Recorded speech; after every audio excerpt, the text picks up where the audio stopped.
Hello అండి. అందరికీ నమస్కారం. Welcome to Geethasri kitchen. ఈరోజు ఈ వీడియోలో నేను మీకు గోధుమ పిండి అలాగే బెల్లంతో హెల్తీగా స్వీట్ చేసి చూపించబోతున్నానండి. ఈ స్వీటు పైన క్రిస్పీగా లోపల సాఫ్ట్ అండ్ జ్యూసీగా చాలా బాగుంటుందండి. చూస్తుంటేనే తెలిసిపోతూ ఉంది ఎంత చక్కగా వచ్చిందో. దీనిని మనం గోధుమ పిండితో ప్రిపేర్ చేస్తున్నాం కాబట్టి చాలా హెల్తీగా ఉంటుందండి. అలాగే కాకుండా మీరు దీన్ని ఒక్కసారి టేస్ట్ చూసారంటే వదిలిపెట్టరండి, అంత బాగుంటుంది. ఎక్కువ పదార్థాలతో పనేమీ లేకుండా సింపుల్‌గా ఎలా తయారు చేసుకోవాలో చూపిస్తాను రండి. వీడియో చూసే ముందు ఒక లైక్ చేయండి. ముందుగా ఒక గిన్నె తీసుకొని అందులోకి 2 కప్పుల వరకి గోధుమ పిండిని వేసుకోవాలండి. ఇప్పుడు ఇందులోకి 1 టేబుల్ స్పూన్ వరకి సూజీ రవ్వను వేసుకోవాలండి. తెల్ల ఉప్మా రవ్వ ఉంటుంది కదండీ! దాన్ని వేసుకోవాలి. అలాగే ఓ చిటికెడు సాల్ట్ కూడా వేసుకొని ఇప్పుడు మొత్తం అంతా కూడా కలిసే విధంగా బాగా కలుపుకోవాలండి.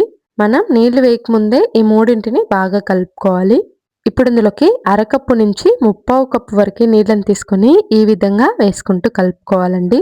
నీళ్లు మొత్తం ఒకేసారి కాకుండా కొన్ని కొన్నిగా వేసుకుంటూ కలుపుకోవాలండి. మరి చపాతీ పిండిలాగా మెత్తగా కాకుండా కాస్త గట్టిగా కలుపుకోవాలండి. అప్పుడే మనకి స్వీట్ చక్కగా వస్తుంది. 2 కప్పుల గోధుమ పిండికి అరకప్పు నుండి ముప్పావు కప్పు వరకు నీళ్లు కరెక్ట్‌గా సరిపోతాయండి. ఎక్కువేమీ పట్టవు, అలాగని తక్కువ కూడా పట్టవు. చూడండి, పిండిని మరీ మెత్తగా కాకుండా ఈ విధంగా చేతివేళ్లతో బాగా కలుపుకోవాలండి. అంతా కూడా ఇలా గట్టిగా కలుపుకున్న తర్వాత ఇప్పుడు ఇందులోకి 1 టేబుల్ స్పూన్ వరకు నెయ్యిని వేసుకోవాలండి. చివర్లో ఇలా నెయ్యి వేసి కలుపుకోవడం వల్ల పిండి చక్కగా వస్తుంది. అలాగే స్వీట్ కూడా చక్కగా కుదురుతుందండి. ఇప్పుడు ఈ నెయ్యి మొత్తం గోధుమ పిండిలో కలిసే విధంగా బాగా కలుపుకోవాలండి. పిండిని మనం ఎంత చక్కగా కలుపుకుంటామో స్వీట్ అనేది అంత కరెక్ట్‌గా వస్తుందండి. ఇక్కడ నేను మొత్తం వివరంగా చెప్పడానికి వీడియో లెంత్ అనేది ఎక్కువగా పెట్టానండి. మీరు కావాలి అనుకుంటే స్పీడ్‌లో కూడా పెట్టేసి చూసుకోవచ్చు. చూడండి, ఇక్కడ నేను చూపిస్తున్న విధంగా పిండిని మరీ మెత్తగా కాకుండా ఈ విధంగా కలుపుకొని ఇప్పుడు దీన్ని పక్కన పెట్టేసుకోవాలి. ఇప్పుడు పాకాన్ని ప్రిపేర్ చేసుకుందాం రండి. ఇప్పుడు ఇంకో కడాయి తీసుకొని అందులోకి 2 కప్పుల వరకు బెల్లం వేసుకోవాలండి.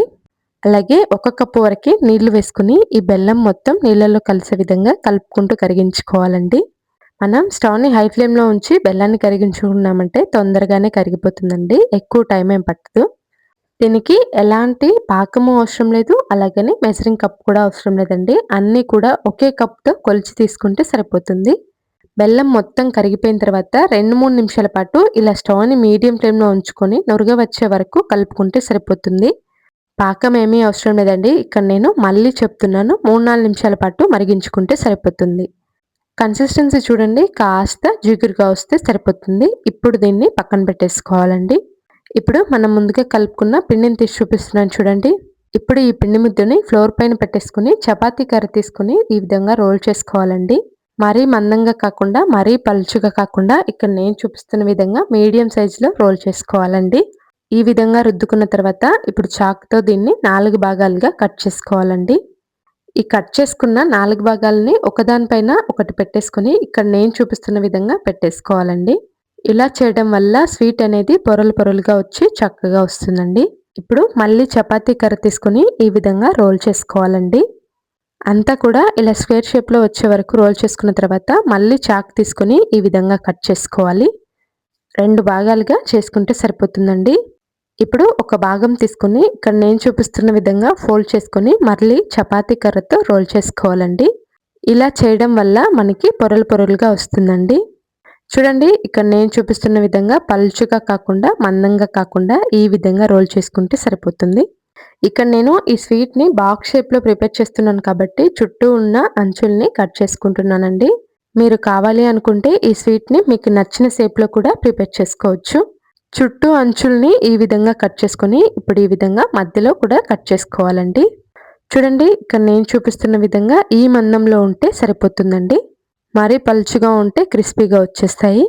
ఇక్కడ నేను ఈ ప్రాసెస్ చేస్తున్నప్పుడే డీప్ ఫ్రైకి సరిపడా ఆయిల్ పెట్టేసుకున్నానండి. ఆయిల్ మీడియం హీట్ అయిన తర్వాత ఇప్పుడు ఇందులోకి మనం ముందుగా ప్రిపేర్ చేసి పక్కన పెట్టుకున్న వాటిని ఒక్కొక్కటిగా వేసుకోవాలి. వీటిని వేసుకున్న తర్వాత స్టవ్‌ని లో ఫ్లేమ్‌లో ఉంచుకొని ఫ్రై చేసుకోవాలండి. అప్పుడే ఇవి చక్కగా లోపల వరకు ఫ్రై అయిపోతాయి. మనం వీటిని వేసుకున్న తర్వాత స్టవ్‌ని హై ఫ్లేమ్‌లో ఉంచి ఫ్రై చేసుకున్నామంటే లోపల వరకు సరిగ్గా ఫ్రై అవ్వవండి. కాబట్టి స్టవ్‌ని లో ఫ్లేమ్‌లో మాత్రమే ఉంచుకొని ఫ్రై చేసుకోవాలి. ఇక్కడ నేను చూపిస్తున్న విధంగా లైట్ బ్రౌన్ కలర్లోకి వచ్చిన తర్వాత ఇప్పుడు మనం ముందుగా ప్రిపేర్ చేసి పక్కన పెట్టుకున్న బెల్లం పాకంలోకి వేసుకోవాలండి. వీటిని వేసుకొని 10 నుంచి 20 నిమిషాల పాటు అలాగే వదిలేసి తర్వాత తీస్తే సరిపోతుందండి. మిగతా వాటిని కూడా సేమ్ ఇదే ప్రాసెస్లో ప్రిపేర్ చేసుకోవాలండి. అంతేనండి, ఎంతో టేస్టీగా ఉండే స్వీట్ రెడీ అయిపోయింది.